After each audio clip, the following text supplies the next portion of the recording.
गरुड़ पुराण चौथा अध्याय। गरुड़ जी ने कहा, हे केशव, किन पापों के कारण पापी मनुष्य हम लोग के महामार्ग में जाते हैं और किन पापों से बैतरणी में गिरते हैं तथा किन पापों के कारण नरक में जाते हैं, वह मुझे बताइए।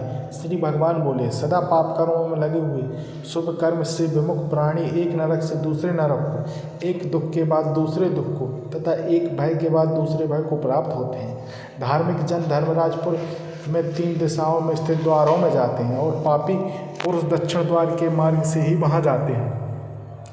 इसी महादुखदायी दक्षिण मार्ग में बैतरणी नदी है।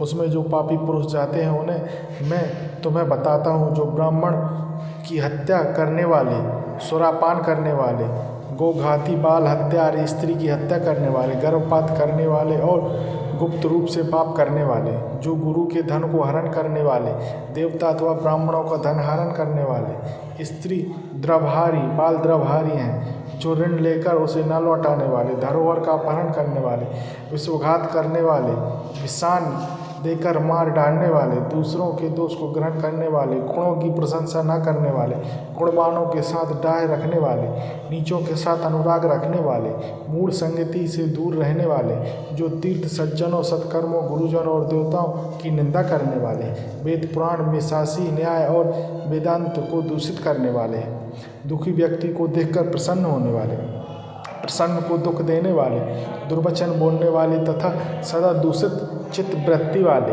जो हित कर वाक और शास्त्रीय वचनों को कभी न सुनने वाले, अपने को सर्वश्रेष्ठ समझने वाले, घमंडी, मूर्ख होते हुए भी अपने को विद्वान समझने वाले, ये तथा अन्य बहुत पापों का अर्जन करने वाले अधर्मी जीव रात दिन रोते हुए यम मार्ग में जाते हैं। यमदूतों के द्वारा पीटे जाते हुए वे पापी बैतरणी की ओर जाते हैं और उनमें गिरते हैं। ऐसे इन पापियों के विषय में मैं तुम्हें बताता हूँ, जो माता पिता, गुरु, आचार्य तथा पूर्वजनों को अपमानित करते हैं, वे मनुष्य बैतरणी में डूबते हैं। जो मनुष्य पतिव्रता, सच्चरित, उत्तम कुल में उत्पन्न, विनय से युक्त स्त्री को दोष के कारण छोड़ देते हैं, वे बैतरणी में पड़ते हैं। जो हजारों गुणों के होने पर भी सत पुरुषों में दोष का आरोपण करते हैं और उनकी अवहेलना करते हैं, वे बैतरणी में पड़ते हैं। वचन दे करके जो ब्राह्मण को यथार्थ रूप से दान नहीं देता है और बुला करके जो व्यक्ति नहीं है ऐसा कहता है, वे दोनों सदा बैतरणी में निवास करते हैं। स्वयं दी हुई वस्तु का जो अपहरण कर लेता है, दान देकर पश्चाताप करता है। जो दूसरों की आजीविका का हरण कर लेता है, दान देने से रोकता है, यज्ञ का विध्वंस करता है, कथा भंग करता है, क्षेत्र की सीमा का हरण कर लेता है और गोचर भूमि को जोतता है, वह बैतरणी में पड़ता है। ब्राह्मण होकर रस क्रय करने वाला, बिसली का पति, शूद्र स्त्री का ब्राह्मण पति, वेद प्रतिपादित यज्ञ के अतिरिक्त अपने लिए पशुओं की हत्या करने वाला, ब्रह्म कर्म से चित्त, मांस भोजी, मद्य पीने वाला, उच्छृंखलन स्वभाव वाला, शास्त्र अध्ययन से रहित ब्राह्मण, वेद पढ़ने वाला शूद्र, कपिला का दूध पीने वाला शूद्र, एगो तीर धारण करने वाला शूद्र, ब्राह्मणी का पति करने वाला शूद्र, राजमहिषी के साथ दुर्व्यभिचार करने वाला, पराई स्त्री का अपहरण करने वाला, कन्या के साथ कामाचार की इच्छा रखने वाला तथा जो सतीत्व नष्ट करने वाला, ये सभी तथा इसी प्रकार और भी बहुत निषिद्ध चरण करने में उत्सुक और शास्त्र भेद कर्मों का त्याग वाले में मूढ़जन बैतरणी में गिरते हैं। सभी मार्गों को पार करके पापी यम के भवन में पहुंचते हैं और पुनः यम की आज्ञा से आकर दूत लोग उन्हें बैतरणी में फेंक देते हैं। हे खगराज, यह बैतरणी नदी कष्ट देने वाले करने वाले सभी प्रमुख नरकों में सर्वाधिक है। कष्टप्रद इसलिए यमदूत पापियों को उस बैतरणी नदी में फेंकते हैं, जिससे अपने जीवन काल में कृष्ण काली गाय का दान नहीं किया अथवा मृत्यु के पश्चात जिसके उद्देश्य से बांधनों द्वारा कृष्ण गो नहीं दी गई तथा जिनने अपनी अधोरदैहिक क्रिया नहीं कर ली है या जिसके उद्देश्य से अधोरदैहिक क्रिया नहीं की गई, वे बैतरणी में महान दुख भोगकर बैतरणी तट स्थित सावली वृक्ष में जाते हैं। जो झूठी गवाही देने वाले, धर्म पालन का ढोंग करने वाले, छल से धन का अर्जन करने वाले, चोरी द्वारा आजीविका चलाने वाले, अत्यधिक वृक्षों को काटने वाले, वन और वाटिका को नष्ट करने वाले, व्रत तथा तीर्थ का परित्याग करने वाले, विधवा के शील को नष्ट करने वाले, जो स्त्री अपने पति को दोष लगाकर पर पुरुष में आसक्त होने वाली है, ये सभी और इस प्रकार के अन्य पापी भी सामली वृक्ष द्वारा बहुत ताड़ना प्राप्त करते हैं। पीटने से नीचे गिरे हुए उन पापियों को यमदूत नरकों में फेंकते हैं। उन नरकों में जो पापी गिरते हैं उनके विषय में मैं तुम्हें बतलाता हूँ।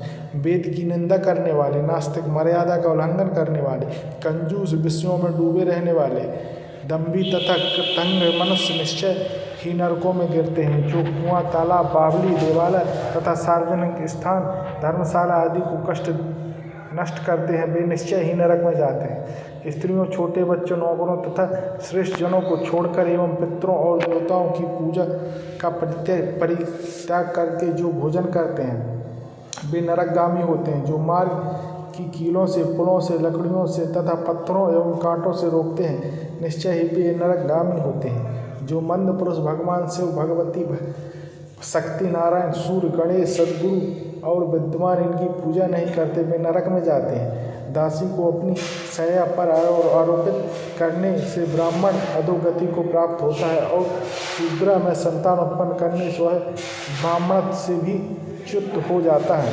वह ब्राह्मण धन कभी भी नमस्कार के योग्य नहीं होता। जो मूर्ख ऐसे ब्राह्मण की पूजा करते हैं वे नरकगामी होते हैं।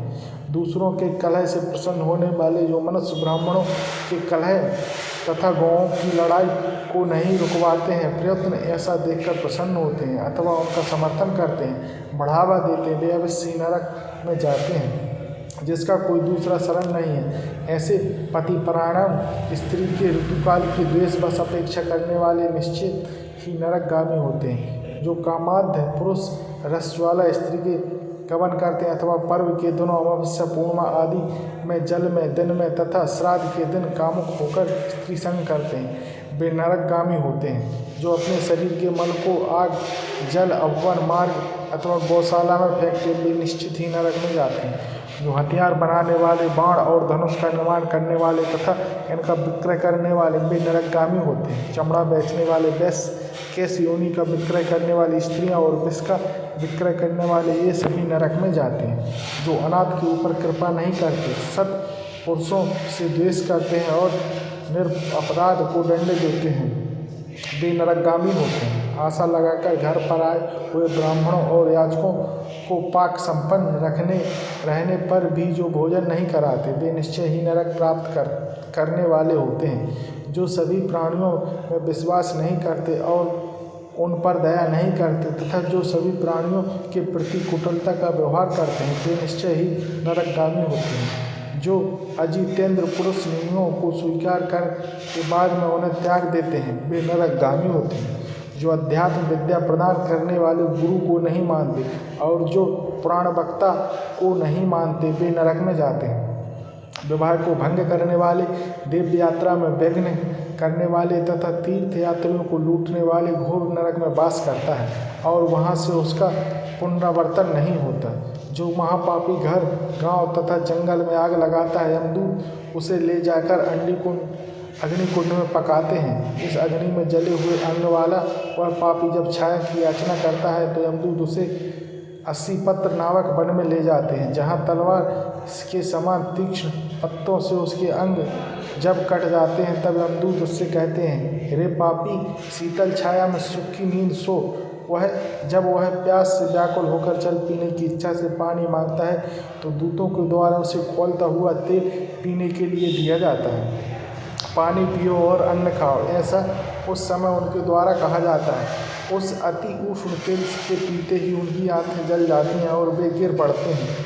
किसी प्रकार पुनः उठकर अत्यंत दीन की भांति प्रलाप करते हैं। विवश होकर श्वास लेते हुए वे कुछ कहने में भी समर्थ नहीं होते।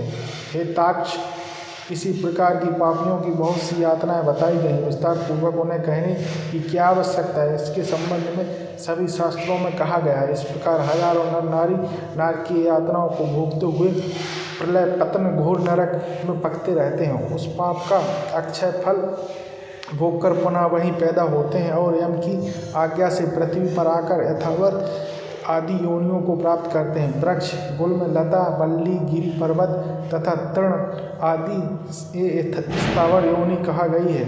ये अत्यंत मोह से आवृत्ति है। कीट, पशु, पक्षी, जलचर, देव, इन योनियों को मिलाकर 84 लाख योनि कही गई हैं। इन सभी योनियों में घूमते हुए जब जीव मनुष्य योनि प्राप्त करते हैं और मनुष्य योनि में भी नरक से आने वाले व्यक्ति चंडाल के घर जन्म लेता है तथा उसमें भी कुष्ठ आदि पाप चिन्हों से वो बहुत दुखी रहते हैं। किसी को गलत कुष्ठ हो जाता है तो कोई जन्म से अंधे होते हैं और कोई महारोग से ग्रसित होते हैं। इस प्रकार पुरुष और स्त्री में पाप के चिन्ह दिखा